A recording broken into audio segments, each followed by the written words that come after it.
2026-এ পশ্চিমবঙ্গে বিধানসভা নির্বাচন হতে পারে, কিন্তু এখন থেকে আমরা দেখছি পশ্চিমবঙ্গের অনেক রাজনৈতিক দল কিন্তু নির্বাচনী ময়দানে নেমে পড়েছে। তাই আমরাও প্রত্যেক দিন একটি করে বিধানসভা কেন্দ্র নিয়ে আলোচনা করে থাকি। আমাদের আজকের আলোচনায় ভাটপাড়া বিধানসভা কেন্দ্র। আপনারা সকলে জানেন 2021 সালের বিধানসভা নির্বাচনে বিজেপির প্রার্থী পবন কুমার সিং জয়লাভ করেছিলেন। 2026-এ কি এই আসন ধরে রাখতে পারবে বিজেপি, নাকি এখানে তৃণমূল কংগ্রেস তাদের জয়ের পতাকা উড়াবে?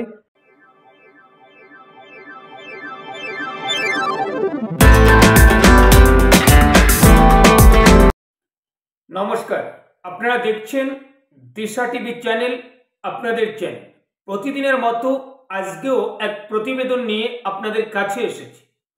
আপনারা সকলে জানেন 2026-এ পশ্চিমবঙ্গে বিধানসভা নির্বাচন হতে পারে যদি সব কিছু ঠিকঠাক থাকে।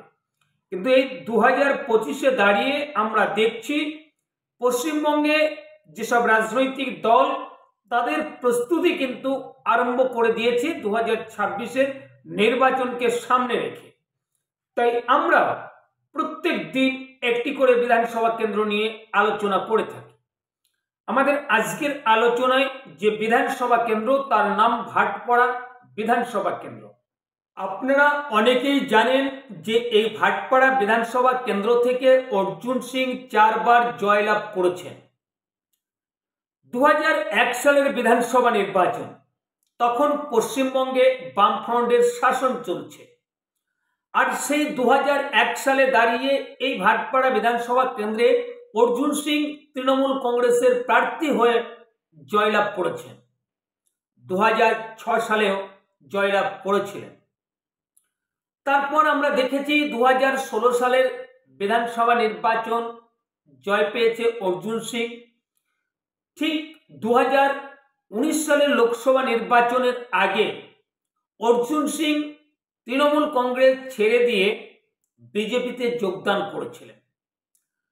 আর ব্যারাকপুর লোকসভা কেন্দ্রে তিনি বিজেপির প্রার্থী হয়েছিলেন। আর এই ছেড়ে যাওয়া বিধানসভা কেন্দ্রেও উপনির্বাচন হয়েছিল। আর তখন বিজেপির প্রার্থী হয়েছিলেন অর্জুন সিং এর পুত্র পবন কুমার সিং।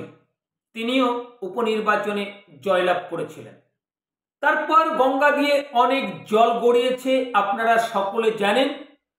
সেই অর্জুন সিং 2019-এর লোকসভা নির্বাচনে জয়ের পর 2021-এর বিধানসভা নির্বাচন তখন কিন্তু এই ব্যারাকপুর লোকসভা কেন্দ্রের অন্তর্গত যে 7টি বিধানসভা কেন্দ্র আছে তার মধ্যে একটি মাত্র বিধানসভা, যেখানে ভাটপাড়া, সেই ভাটপাড়া বিধানসভা কেন্দ্র থেকে অর্জুন পুত্র পবন সিং একমাত্র জয় পেয়েছিলেন।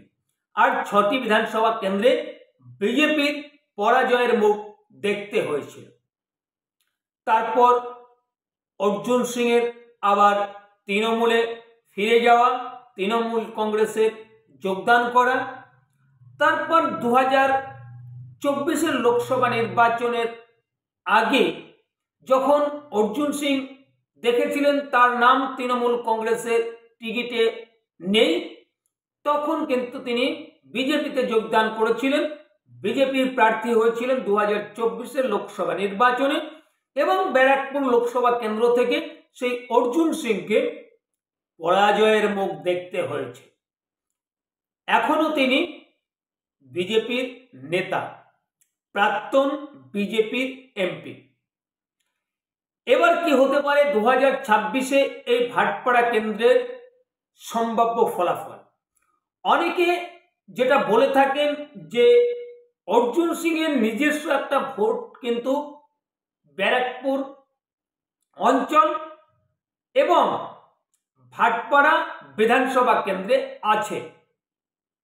সেটা আমরা দেখেছিলাম 2019-এর লোকসভা নির্বাচনে তৃণমূল কংগ্রেসের সূর্য যখন মধ্য গগনে, তখনও কিন্তু অর্জুন সিং এই ব্যারাকপুর লোকসভা কেন্দ্রে বিজেপির প্রার্থী হয়ে জয় পেয়েছিলেন। সঙ্গে সঙ্গে ভাটপাড়া বিধানসভা কেন্দ্রেও তার পুত্র পবন সিং জয়লাভ করেছিলেন। তারপর তৃণমূল কংগ্রেসে ফিরে যাওয়া তারপর বিজেপিতে আবার আসা, টিকিট পাওয়া, প্রতিদ্বন্দ্বিতা করা, পরাজয় বরণ করা, অনেক কিছু কিন্তু পশ্চিমবঙ্গের মানুষ দেখেছে। অনেকে বলছেন যে অর্জুন সিং এর যে নিজস্ব ভোট, এই দল বদল, সেই ভোটাররা কিন্তু ঠিক চোখে দেখছেন না। তাই আগামী দিনে এই ভাটপাড়া বিধানসভা কেন্দ্রেও তার একটা প্রভাব পড়তে পারে। আবার অনেকেই বলছেন যে না, 2019 এবং 2021 যে পবন সিং উপনির্বাচনে জয়লাভ করেছিলেন, তারপর 2021-এর বিধানসভা নির্বাচনে জয়লাভ করেছিলেন, সেই পবন সিং কিন্তু বিজেপির গুড বুকে আছে, অনেকে বলছেন, আমি বলছি না। তো সেটাই যদি হয়ে থাকে তাহলে বিজেপির যে সমস্ত ভোটার, যে সমস্ত কর্মীরা আছেন, তারা কেমনভাবে দেখবেন 2026-এর বিধানসভা নির্বাচনে, সেটাই কিন্তু এখন প্রশ্ন। তাই আমরা আমাদের চ্যানেলের পক্ষ থেকে আমরা ইমেজ পোল করেছিলাম। সেই ইমেজ পোলে আমরা জানতে চেয়েছিলাম 2026-এ এই কেন্দ্রের সম্ভাব্য জয়ী কে হতে পারে। তাই আমাদের ইমেজ পোলে কোন দলের সিম্বলে কত শতাংশ ভোট পড়েছে সেটা আপনাদের সামনে তুলে ধরব। তো আসুন এক এক করে আমরা দেখে নেব, তারপর আমরা আলোচনাতে আসব। আমরা ইমেজ পোলে প্রশ্ন রেখেছিলাম 2026-এর নির্বাচনে ভাটপাড়া বিধানসভায় কোন দল সম্ভাব্য জয়ী হতে পারে। এখানে দেখা যাচ্ছে যে বিজেপির সিম্বলে ভোট পড়েছে 64%, আর তৃণমূল কংগ্রেসের সিম্বলে ভোট পড়েছে 26%, আর সিপিআইএমের সিম্বলে ভোট পড়েছে 10%।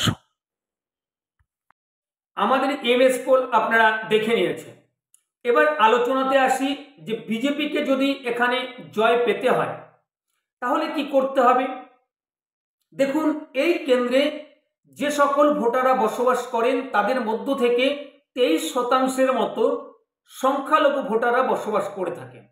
আর পশ্চিমবঙ্গে আমরা যেটা শুনে থাকি, অনেক রাজনৈতিক বিশেষজ্ঞরা বলে থাকেন পশ্চিমবঙ্গে যে সকল সংখ্যালঘু ভোটাররা বসবাস করেন তার মধ্য থেকে 90% ভোট কিন্তু তৃণমূল কংগ্রেসের ভোট বাক্সে যায়। আর সেটাই যদি আমরা ধরে নিই তাহলে বিজেপিকে এখানে ধরে নিতে হবে যে তাদের ভোট বাক্সের সংখ্যালঘু ভোট নাও আসতে পারে। তাহলে এখানে যদি জয় পেতে হয় বিজেপিকে অন্ততপক্ষে যে সংখ্যাগরিষ্ঠ ভোটার আছে তাদের মধ্য থেকে 57 থেকে 60% ভোট কিন্তু তাদের পেতে হবে 2026-এর বিধানসভা নির্বাচনে, তাহলে তারা জয়ের আশা করতে পারে। আপনাদের মূল্যবান মতামত আপনারা কমেন্টের মাধ্যমে জানাবেন। আর আমাদের ভিডিও ভালো লাগলে অবশ্যই আপনারা একটি লাইক করবেন, শেয়ার করবেন এবং চ্যানেলকে সাবস্ক্রাইব করে আমাদের পাশে থাকবেন। ধন্যবাদ। দেখা হবে অন্য কোনো প্রতিবেদনে। ততক্ষণে আপনারা ভালো থাকবেন, সুস্থ থাকবেন।